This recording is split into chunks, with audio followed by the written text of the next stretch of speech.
સ્વામિનારાયણાય નમઃ.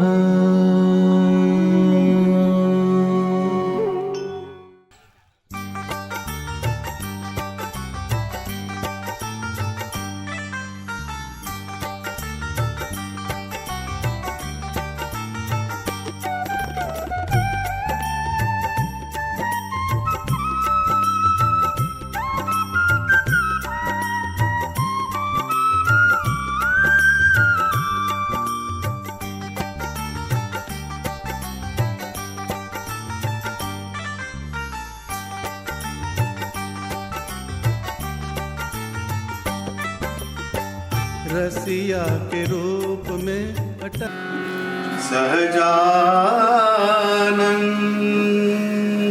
सहजानंद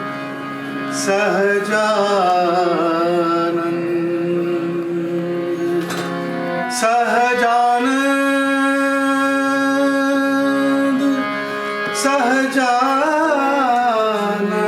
सहजानंद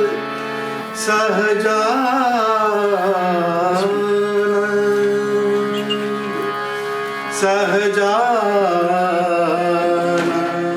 सहजानंद सहजानंद मुख जोई मन रयो मोही सहजानंद तारो मुख जोई मन रयो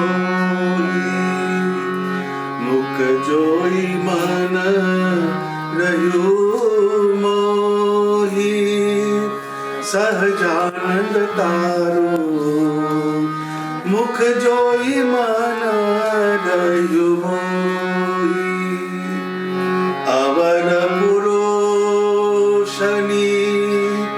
आस तजी छे अवर पुरुषनी आस तजी छे तम विना नव गमे कोई मीठड़ा बोलाजी मूर्ति तारी मीठड़ा बोलाजी मूर्ति तारी प्यारा में चित्मा प्रोई सहजानंद तारो मुख जोई मन रयो मोही कमल नैण कंकोड़ेल वाला कमल नैण कंकोड़ेल वाला हेत भर्या अति दिसे दोई हेत भर्या अति दिसे दोई निष्कुळानंद नाथ तमारू निष्कुळानंद नाथ तमारू रूप जोई दिल दाज खोई सहजानंद तारो मुख जोई मन रयो मोही मुख जोई मन रयो मोही सहजानंद तारो मुख जोई मन रयो मुख जोई मन रयो मुख जोई मन रयो मोही सहजानंद स्वामी महाराज जय स्वामिनारायण. નંદ સંતોના આપણે અભ્યાસ કરીએ તો એમણે સ્વામિનારાયણ ભગવાનને પોતાનું ફાઇનલ ડેસ્ટિનેશન બનાવ્યું, અને એ ડેસ્ટિનેશન બનાવીને એમની પોતાની જર્ની એમણે આગળ કરી, ને સાથે સાથે એમના યોગમાં જે આવે એને પણ ભગવાનનો યોગ થાય ને એનું કલ્યાણ થાય એવી વસ્તુ કરતા ગયા. આપણે બહુ જોર મારીએ તો 5 માળ આપણે ફેરવીએ, પણ આપણા છોકરાને સીધો ના કરી શકીએ, આપણે તેથી અટકી જવાય. પણ એમણે સત્સંગ કર્યો, કરાવ્યો, અને ભગવાનના ગમતામાં રહીને એમણે કર્યું. આ એક પદ છે એ મોર ધેન ઇનફ. આ એને લખ્યું, એના આપણે શબ્દોને અનફોલ્ડ કરીએ તો એમાં બહુ ડેપ્થ લખી સ્વામીએ કે મુખ જોઈ મન રહ્યું મોહી. આ કોણ લખે છે? નિષ્કુળાનંદ સ્વામી. એને 2 છોકરા હતા નિષ્કુળાનંદ સ્વામીના. તો એક વખત ગઢપુર ગયા અને કહે છે અમારે પિતાજીના દર્શન કરવા છે. પિતાજી કેવા બધાને ખબર પાછી, ગોપાળાનંદ સ્વામીને એમને એટલે મહારાજ પાસે લઈ ગયા. ગોપાળાનંદ સ્વામી કે મહારાજ કે આ નિષ્કુળાનંદ સ્વામીના 2 દીકરા છે. મહારાજ બહુ ખુશ થયા કે એને સારી રીતે સાચવજો, એની સરભરા કરાવજો. પછી સ્વામી પાસે ગયા કે અમને દર્શન કરાવો. પણ સ્વામીએ કે એમણે એક થંભ રૂલ પકડાયો કે તમારે કશું બોલવાનું નહીં, કે ખાલી દંડવત કરવાના, કે ખાલી દંડવત જ કરવાના, કશો ડાયલોગ, નો ડાયલોગ, ખાલી આટલું જ કરવાનું. પછી 2 છોકરા ગયા અને નિષ્કુળાનંદ સ્વામીને દંડવત કરવા માંડ્યા. ખાસા દંડવત કર્યા. પછી થોડીક વાર થઈ, ધૂળ ક્યાં સુધી ચૂથવી છે? શું કીધું? ધૂળ ક્યાં સુધી ચૂથવી છે? બસ આટલી જ વાત કીધી. હવે એની અંદર એનો કહેવાનો અર્થ શું છે? પંચભૂતમાંથી આ શરીર ઉત્પન્ન થયું, પંચભૂતમાં ડીલ કરે ને પંચભૂતમાં પાછું વિલીન થઈ જાય. કેમ કે આ તારે આ ધંધો ક્યાં સુધી કરવાનો? કે ઘર છોડ, આ તારો વ્યવહાર છોડ, ભગવાનમાં જોડા, બીજો કશો ડાયલોગ જ નહીં. અત્યારે કોઈ સામે આવે તો એની જમવાની વ્યવસ્થા કરાવે, ઉતારવાની વ્યવસ્થા કરાવે, એટલે સુધી જતું રહે આપણે. પણ એને દંડવત કર્યા, પણ આટલું જ કીધું કે ધૂળ ક્યાં સુધી ચૂથવી છે. હવે આ તો પેલું વ્હાઇટ પેટ્રોલ. આ 2 છોકરા નિષ્કુળાનંદ સ્વામીના. એટલે પછી એ ગોપાળાનંદ સ્વામી પાસે ગયા અને કીધું કે સ્વામી હવે અમારે ત્યાગાશ્રમનો દીક્ષા લેવી છે, હવે અમારે સંસારમાં જવું નથી. હવે ગોપાળાનંદ સ્વામીને એમની હિસ્ટ્રી ખબર. નિષ્કુળાનંદ સ્વામી જે આવ્યા, આખો ભર્યો સંસાર એ મૂકીને આવ્યા, સંસાર છોડી દીધો. એ નીકળ્યા હતા ભોમિયા તરીકે શ્રીજી મહારાજ જોડે, પણ આધો એમની સાસરી કહેવાય, ત્યાંથી ભિક્ષા માગી લો, પેલું જ અઘરું પેપર. પણ એમાંથી પસાર થાય નિષ્કુળાનંદ સ્વામી. એ કેટલો નિર્મોહી હોય, એ વ્યક્તિ કેટલા નિર્મોહી હોય. પછી એમ કે ગોપાળાનંદ સ્વામી કીધું કે 2 નહીં, કે 1 રહો, તારી માની સેવા કોણ કરે? કે એટલે પછી એક ઘેર ગયા ને એક સંપ્રદાયમાં રહ્યા. અને એને ગોવિંદાનંદ સ્વામી, જેણે સારંગપુરના હનુમાનજીની આરતી ઉતારી, એ ગોવિંદાનંદ સ્વામી. પણ મારો પોઈન્ટ કયો છે? નિષ્કુળાનંદ સ્વામી કે મુખ જોઈ મન રહ્યું મોહી. હવે નિર્મોહી વ્યક્તિ જે કહેવાય, એને એમ કે છે ભગવાનનું મુખારવિંદ જોઈને મારું મન મોહી ગયું. એ ભગવાનનું મુખારવિંદ કેવું હશે એ જોવાની વાત છે. આપણે મોહ પામીએ છીએ, મોહ પામવાની જગ્યા જ દર્શન કરવાના, પછી આપણે ગુડ બાય, આપણે કાલે મળીશું. આપણો મોહ બીજી જગ્યાએ કહેવાય એ સત્સંગી, કહેવાય સત્સંગ. એટલે સારો સત્સંગી હોય એની આંખ સત્સંગી થાય, એટલે દર્શન કરે, વાંચે, પછી આ સત્સંગી થાય, માળા કરે, પ્રદક્ષિણા કરે. પણ હાર્ટ જે છે એ મારા લોચાવાળો કેસ. હાર્ટમાં બીજી બધી વસ્તુ ભરી હોય, બધું કરી આવે, બધું પેલી બાજુ. અને અનાથના નાથ, દીનાનાથ, અનંત કોટી બ્રહ્માંડના પતિ, બધું તમારું છે, પણ મહિને પગાર આવે તો મંદિરમાં ના થાય. કેમ એ મોહ જે છે ત્યાં આગળ જતું રહે. એ નિષ્કુળાનંદ સ્વામીએ એ નિર્મોહી છે, એટલે એને લખ્યું મુખ જોઈ મન રહ્યું મોહી. સહજાનંદ તારું મુખ જોઈ મન રહ્યું મોહી. અવર પુરુષની આસ તજી છે, તમ વિના નવ ગમે કોઈ. અવર પુરુષ, અવર એટલે બીજા, પુરુષ એટલે એમ કે જે બીજા આકાર માત્ર જે છે, અવર પુરુષની આસ તજી, એની આશા છોડી દીધી કે એ આશા છોડીને તમ વિના નવ ગમે કોઈ. ભગવાન તમારા વગર મને કોઈ ગમતું નથી. સાધનાનો જે માર્ગ છે, ભક્તિનો જે માર્ગ છે, એ અહીંયા જઈને પહેલો જવો જોઈએ.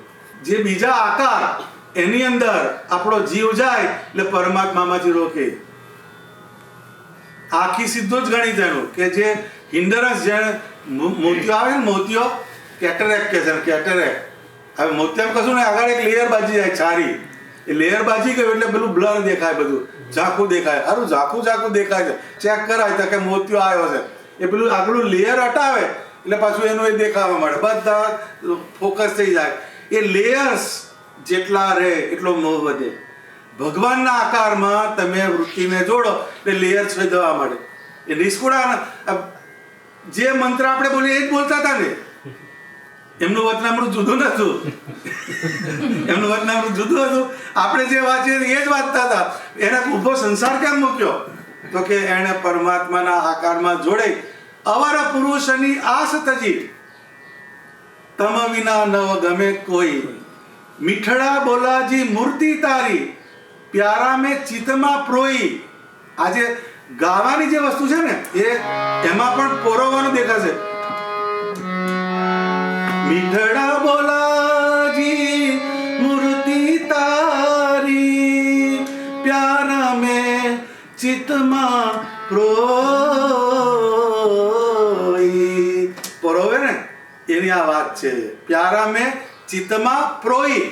આ પરોવાની વાત આવે તો હાર તમે પરોવો, હાર તો પહેલી સોય દોરો કરવો પડે છે.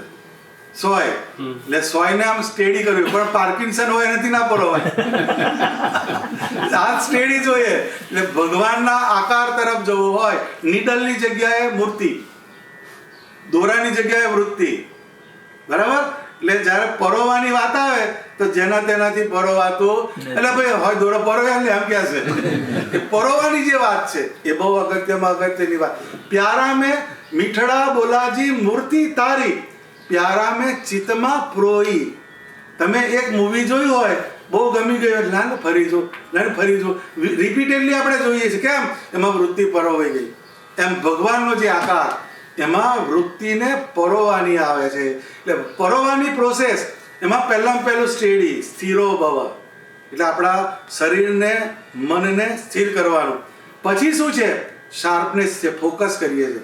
ફોકસ કરીને જે દોરો હોય છે, દોરો એને પાછો સીધો ના જાય, એને ભીનો કરે છે, આગળથી પોઇન્ટેડ કરે છે ને પછી અંદર પરોવાય છે.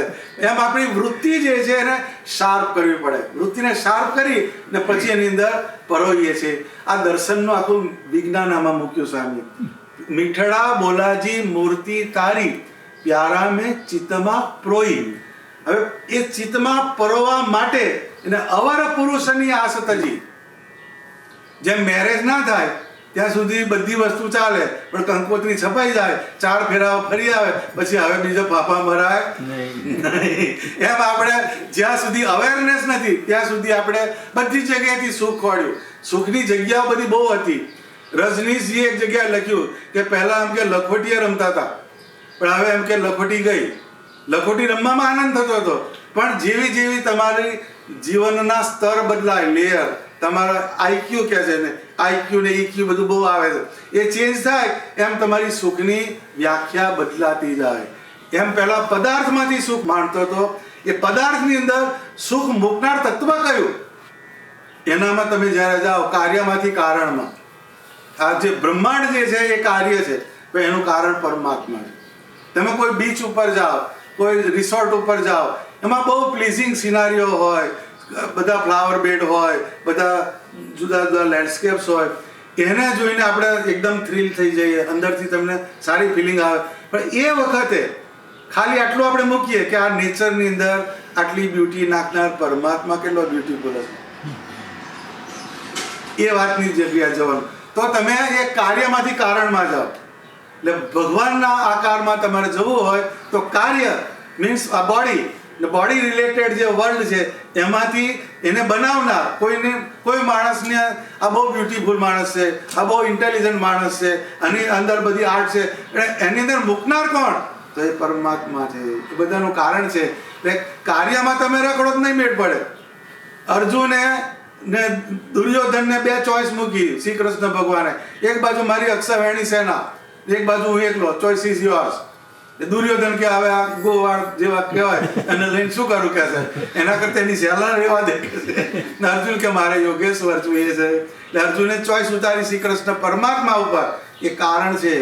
અક્ષયવાણી સેના પર કોની એ શ્રી કૃષ્ણ ભગવાનની હતી. એટલે અર્જુને કારણ માગ્યું અને દુર્યોધને કાર્ય માગ્યું, તો કાર્યનો વાટ નીકળી ગયો એટલે કારણ જીતી ગયું. એમ બ્રહ્માંડની અંદર આપણે જે જોઈએ છીએ એ તમને જે સારું દેખાય છે, સારું ફીલ થાય છે, એને કરાવનાર પરમાત્મા છે. એ મને મળ્યા મારા ઈષ્ટદેવ, એના કારણે આ બધી વસ્તુ થાય છે. તો એ મુખ જોઈ મન રહ્યું મોહી, આટલું બોલવાનું. હા, મુખ જોઈ મન રહ્યું મોહી, સહજાનંદ તારું મુખ જોઈ મન રહ્યું મોહી. આ એક પ્લેટફોર્મ બનાવીએ છીએ આપણે. પહેલા આપણે જ થાય છે ને લગ્ન પહેલા આપણે કરે છે, બધા બોલાવે છે, બધું નાસ્તો કરાવે છે. તમને કેવું લાગ્યું ભાઈ તમે 2 એકલા મળી આવો એમ કે છે. મીન્સ એકબીજાની નેચર, એકબીજાનું લાઇકિંગ એ બધું પહેલા તપાસે છે, એટલે પછી આગળ ચાલે છે. એટલે ભગવાનનું ભજન કરીએ એ પહેલા આપણો મોહ ક્યાં થવો જોઈએ એની આ ડિરેક્શન બતાવે છે. મુખ જોઈ મન રહ્યું મોહી, સહજાનંદ તારું મુખ જોઈ અવાર પુરુષની આસ તજી. હવે બીજા પુરુષની આશા છોડી દીધી કે તમ વિના નવ ગમે કોઈ.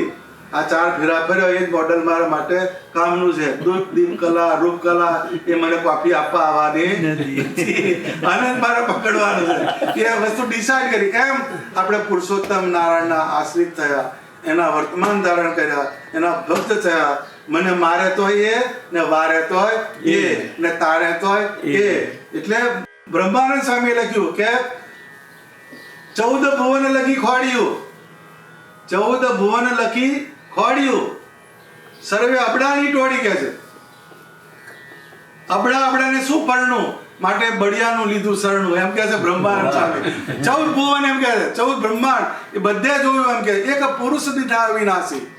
એક પુરુષ કોણ છે તો એક પરમાત્મા પુરુષ છે. અબડાને શું પરણું માટે બળિયાનું લીધું શરણું. એ સ્વામિનારાયણ ભગવાન એનો આપણે આશ્રય કરીએ તો એ અંત સમયે લેવા આવે છે. અને આ દેહ કરીને આપણે આ દેહમાં હોઈએ તો અહીંયા પણ તમારી કેરટેકિંગ શ્રીજી મહારાજ કરે. એ LIC ની પોલિસી જેવું છે. जीवन के साथ भी और जीवन के बाद भी. આવું તમને જોવા નહીં મળે કોઈ જગ્યાએ. જીવન કે સાથ ભી એને જીવતા શીખવાડ્યું સ્વામિનારાયણ ભગવાને. તમારો વ્યવહાર, તમારો પિતા પુત્ર અને મિત્ર એની સાથે લેન્ડ અને મની એનું જ્યારે ટ્રાન્ઝેક્શન કરો તો વિધાઉટ રાઇટિંગ કરવાનું નહીં. એ લખાયું. અડધા એમ જ ગાલી ગયો મારો કે હગો થાય છે તો એ ગાલી જાય ને. એ તને ભગવાને શીખવાડ્યું જીવન જીવતા, પણ આપણે એને શીખ્યા નહીં. એટલે जीवन के साथ भी और जीवन के बाद भी भगवान જ્યારે આમ કે આપણો દેહ પડવાનો થાય તો આપણે ભગવાન લેવા આવે છે.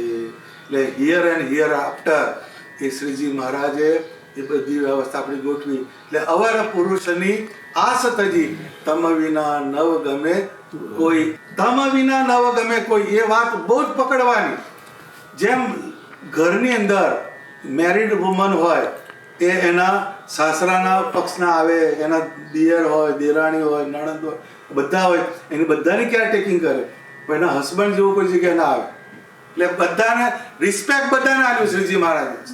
માર્ગને વિશે ચાલતા થકા શિવાલય આવે એનું આદર થકી નમન કરવું એમ શબ્દ વાપર્યો. માત્ર કેઝ્યુઅલ ડોકું નહીં નમાવું, આદર થકી. આદર એટલે શું કે જેને જે બ્રહ્માંડની રચના કરવાનો જેને રોલ સોંપ્યો, ઉત્પત્તિ સ્થિતિ અને પ્રલય, એ બધા 3 દેવને સોંપ્યું. એ દેવતા પણ ગ્રેટ છે, એને પણ આપણે નમસ્કાર કરવા જોઈએ. એટલે પ્રેમ બધાનો અને આદર બધાનો, પણ પ્રીતિ એક જગ્યાએ. એટલે કોકે લખ્યું પ્રેમ ગલી સાંકડી તામે દો ન સમાય. પ્રેમ ગલી સાંકડી નેરો છે એકદમ, એમાં દો ના સમાય. એક જ સેલ્ફ ને સુપ્રીમ, આ 2 જ વસ્તુ હોય. હું ને મારો ઠાકોર, આ 2 જ વસ્તુ આવે. આ ઉપાસનાની લાઈન. ભક્તિ જે છે એનો ઉપાસના. ભક્તિના પ્રદેશમાં તમે બધાના કીર્તન બોલો છો, બધાની જય બોલાવીએ છે, એ ભક્તિનો પ્રદેશ છે. જ્યારે ઉપાસનાની વાત આવે એટલે આત્માની અંદર એક આકાર, એક આકારનું ધ્યાન, એક આકારનું સ્મરણ, એક આકારનું ભજન, ત્યાં આગળ જવાની વાત છે. એટલે મુખ જોઈ મન રહ્યું મોહી, સહજાનંદ તારું મુખ જોઈ મન રહ્યું મોહી. અવર પુરુષની આસ તજી છે, તમ વિના નવ ગમે કોઈ. એ આખી વાત જે છે બહુ સમજવા જેવી. આપણે સોશિયલ આપણું જે ડીલિંગ હોય, મટીરિયલ પ્લેન, એમાં પણ આપણા નોર્મ્સ છે. તમે જે કંપનીની અંદર તમને એસાઇનમેન્ટ કર્યું ત્યાં જોબ કરો છો કે બીજી જાવ છો? એક જ જગ્યાએ જાય. એને ખબર છે મારું એસાઇનમેન્ટ આ કંપની સાથે છે. એમ કંઠીમાંથી સ્વામિનારાયણની, એમ શ્રીજી મહારાજની બ્યુટી જુઓ ને તો લક્ષ્મીનારાયણ દેવ પધરાયા, ગોપીનાથજી મહારાજ પધરાયા, નરનારાયણ દેવ પધરાયા, મદન મોહનજી મહારાજ પધરાયા, બધા રાધારમણ દેવ પધરાયા, આ બધા દેવ પધરાયા. પણ સત્સંગી કોણ હતો કે સ્વામિનારાયણ. આચાર્ય કોણ હતો કે સ્વામિનારાયણના. શિક્ષાપત્રી કોણ હતો કે સ્વામિનારાયણની. એ જઈને ઉભો રહે ત્યાં આગળ. એમ બધી ડાયવર્સિટીઝની અંદર શ્રીજી મહારાજે એકમ એવા દ્વિતીય બ્રહ્મ એની સ્થાપના કરી. એટલે એને જુદું ના પાડ્યું, પણ બધું ભેગો ખીચડો નથી કર્યો. એની અંદરથી બધાને કરતા કરતા કરતા એક આકાર ઉપર જવાની આ વાત છે. કોઈને નિંદા નહીં, કોઈના પ્રત્યે દ્રોહ નહીં, બધાને વેલકમ કરીને એક આકારની અંદર જેને જવાનું. એકમ એવા દ્વિતીયમ બ્રહ્મ, એકમ એવમ દ્વિતીય અદ્વિતીય બ્રહ્મ, એના જેવું કોઈ છે નહીં. એવા એક પરમાત્મા, એના આપણે ઉપાસક છીએ. એટલે એ મીઠડા બોલાજી મૂર્તિ તારી, પ્યારા મેં ચિત્તમાં પ્રોઈ. આ બહુ સમજવા જેવી વાત અહીંયા આવી. ચિત્ત એટલે કોન્શિયસનેસ. મનથી આગળ ચિત્ત છે, મનથી આગળ બુદ્ધિ છે, બુદ્ધિની આગળ ચિત્ત છે, ને ચિત્તની આગળ અહંકાર છે. 7 લેયર્સ જે કહે છે ને, યુનિવર્સમાં 7 લેયર આવે છે, એમ આપણી અને પરમાત્માની વચ્ચે 7 લેયર છે. આ મેટાફિઝિક્સ છે. આ વસ્તુ આપણે આ ખબર જ નહીં, બધું ચાલે છે ધંધતા. ઇન્દ્રિયો, મન, બુદ્ધિ, ચિત્ત, પ્રાણ, આત્મા અને પરમાત્મા. જો આ 7 લેયર્સ. ઇન્દ્રિયોથી તમારું ભજન ચાલતું ચાલતું ચાલતું ચાલતું પરમાત્મા તરફ જાય ત્યાં સુધીના તમારે 7 ઓર્બિટ્સ, 7 લેયર્સને ટ્રાન્સેન્ડ કરતા કરતા પરમાત્મા તરફ જવાય છે. એમાં ચિત્ત જે છે, ચિત્તની વૃત્તિ, અહીંયા ચિત્ત શબ્દ વાપરો. પ્યારા મેં ચિત્તમાં પ્રોહી રે. ચિત્ત એટલે શું? તો તમારી કોન્શિયસનેસ. તો કોન્શિયસનેસમાં શું છે કે જ્યાં તમારા અહંકારને બનાવવાની પેટર્ન ચાલુ રહે છે. અત્યારે તમે જતા હોય રોડ ઉપર, પણ જેવો ચોકડી આવે એટલે તરત આમ આમ થઈ જાય છે. એ શું છે? એ તમારા અહંકારને બનાવવાની એક ફેકલ્ટી છે. એ એક્સિડન્ટ નહીં થાય, કશું એમ નહીં થાય. એની સતત જાગૃતિ. જેમ માઇન્ડ ઊંઘી જાય, માઇન્ડ ડાયવર્સિફાઈડ થાય, પણ ચિત્ત ના થાય. બહુ સૂક્ષ્મ ભેદ છે. પેલું માઇન્ડ એટલે એને એ મનની વૃત્તિ એ ફરતી છે, એમાંથી બુદ્ધિ એની અંદર એન્ટર થાય છે ને પછી એક જગ્યાએ એને સ્થિર કરે છે. એ કોન્શિયસનેસ થઈ. અને એની આગળ સેલ્ફ કોન્શિયસનેસ એટલે અહંકાર. જ્યાં તમારી સેલ્ફનું સતત મેકિંગ થતું હોય એને અહંકાર કહેવામાં આવે છે. તો પ્યારા મેં ચિત્તમાં પ્રોઈ, મૂર્તિને પરોવાની વાત છે. પરોવાની અંદર સ્ટેડીનેસ, કોન્સન્ટ્રેશન અને પછી અંદરની ફિલિંગ. જેમ પેલો દોરો ભીનો કરે છે ને, એમ ભક્તિથી હૃદયને ભીનું કરવું પડે, નહીં તો આગળ ચલાતું નથી. એમ જે દોરો પાતળો કરવા માટે પાણીથી આપણે એને ભીનો કરીએ છીએ, તો પછી જે પેલા સોયની નીડલની અંદરથી જાય છે.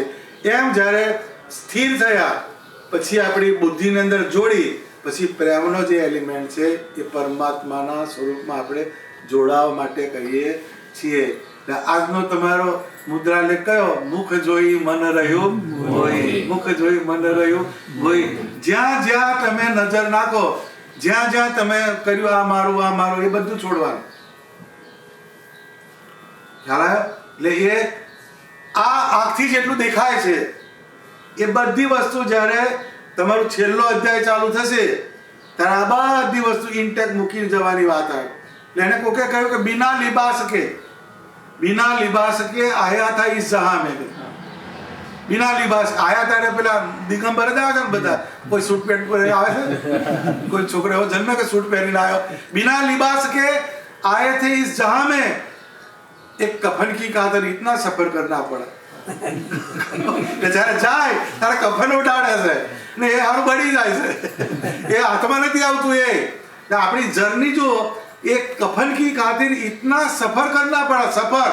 સફર એટલે તમે જન્મ્યા, પછી મોટા થયા, પછી ભણ્યા, ભણતી ઘડીએ કેટલા ગોદા વાગ્યા પાછા, પછી આગળ ગયા, સેટ નહીં થતા, નોકરી નથી મળતી, બીજા ગોદા વાગે, સેટ થયા પછી સિનિયરિટીની માથાકૂટ આવે, ત્યાં કોન્ફ્લિક્ટ શરૂ થાય, પછી ડબલ ડેકર થયા, 4 ફેરા ભરે એટલે બધાના આટા આવી જાય. રિપોર્ટિંગ કરો તો ખ્યાલ આવે, પૂછવા જેવું નથી. આ વસ્તુને તમે મટીરિયલિસ્ટિક જુઓ તો આ સફર છે આપણી. આ બધી સફર કરીએ એમાં એક્સેપ્ટ પેઇન. તમને પેઇનફુલ પ્રોસેસ, 95% પેઇન, 5% જ પ્લેઝર હોય છે બાપા. આ બધાનું તમે ટાઇટ્રેશન મારો આ જ આવે બધી મોટી લાગણી એમ કહે છે. કહેવાનો અર્થ શું છે કે તમે જે પ્લેન ઉપર જર્ની કરો છો એમાં તમે ભલે તમે ગમે એટલે એફર્ટથી કઈ વસ્તુ સંપાદન કરી, પણ જ્યારે તમારા અનટિલ લાસ્ટ તમારા લાસ્ટ બ્રીથિંગ આવે તો જોડે ચાલનારી વસ્તુ કઈ. આટલી સફર તો કરી પણ છેલ્લા હાથમાં કયું આવે? કફન. એની આગળ કશું જ નહીં. પણ જનમંગલના પાઠ કર્યા, મંત્ર જાપ કર્યા, માળા કરી, દંડવત કર્યા, એ તમારું ક્રેડિટ થાય છે. એ કેરી ફોરવર્ડ થતું આગળ લઈ જાય તમને. ચાલનારી વસ્તુ આટલી એટર્નલ વસ્તુ, જેટલી બધી વસ્તુ પંચભૂતમાંથી જે આવ્યું એનો પડી રહે. પંચભૂતમાંથી તમે જેટલું એચિવમેન્ટ કર્યું એ અહીંનું અહીં જ આવે. જેમ તમે અહીંથી કેટલા વર્ષથી સેટ થયા? હા, અમેરિકા કેટલા વખતથી સેટ થયા? 37 બરાબર. કેટલો એફર્ટ મૂક્યો? પેલો સ્નો પડે તારે આમ કરીને પાવડો દુખી ગયા. ખ્યાલ આવે છે?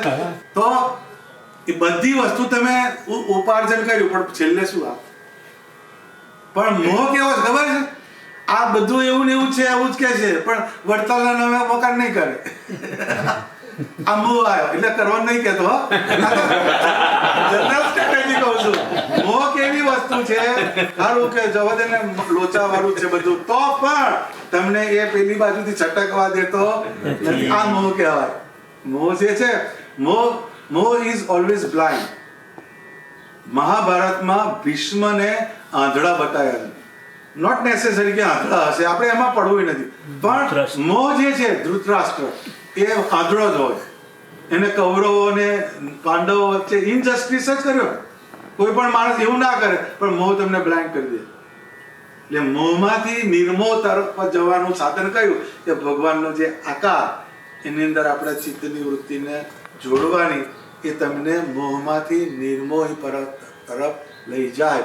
ને નિર્મોહિત બધાને થવું જ પડે છે. જાય કઈ, કારણ કે અહીંથી છૂટે એવું નથી. આ છૂટે એવું નથી, પણ નિર્મોહિત કરે જ. જેમ ભગવાને વચનામૃતમાં લખ્યું કે જેમ મૃત્યુ સમય આવે, મૃત્યુ સમય ત્યારે એમ કે જે મરનારો માણસ છે એને બધેથી છૂટી જાય. હવે આમાં કશું આ થાય એવું નથી, આમાં કશો માલ નથી, એટલે એ અંદરથી એના કાપવા માંડે છે વાયર. ને પેલા ઊભા છે, હવે દાદા બહુ તો 2 દિવસ કાઢે કરે. હવે એની પાસે આપણે કશું મળવાનું નથી. આ ટાંકા પાસે અત્યાર સુધી બધા કોલાની અંદર નાખ્યો. આપણે શેરડીનું કોલું હોય ને એમાં પેલા નાખે શેરડીનો આટો, 2 વાર જવા દે, પછી એ થઈ જાય, પાછું લીંબુ મહી નાખે ને આદુ નાખે, ફરી જવા દે અંદર. એટલે 3-4 મહિના કૂચા કાઢીને બહાર મૂકી દે. એમ મર્યા એટલે બધા કૂચા નીકળી ગયા આપણા. એટલે આપણને જે સરાઉન્ડિંગ હોય એમાં એને ખબર પડે કે આમાંથી કોઈ આવે એવું નથી. ને પેલા સરાઉન્ડિંગમાં જે ઊભા હોય, હવે આ દાદા પાસે કશું મળે એવું સ્વામિનારાયણ. એ નિર્મોહી બધા થાય છે તે કરીએ, પણ આ નિર્મોહી કેવું જાણીને થવાનું. એ નિર્મોહી થાવ તો જ તમે ભગવાનના આકાર તરફ ગતિ કરી શકો છો. અને બાંધનાર મોહ એટલે આકાર માત્રમાંથી વૃત્તિ કાઢી એક પરમાત્માના આકારમાં વૃત્તિને સ્થિર કરવાની. સહજાનંદ તરુણ કિશોર મનોહર છેલો, તરુણ કિશોર મનોહર છેલો, રૂપ કો રસીલો દેખી મુહી ब्रज सखियाँ रसिया के रूप में अटक गई अखियाँ रसिया के रूप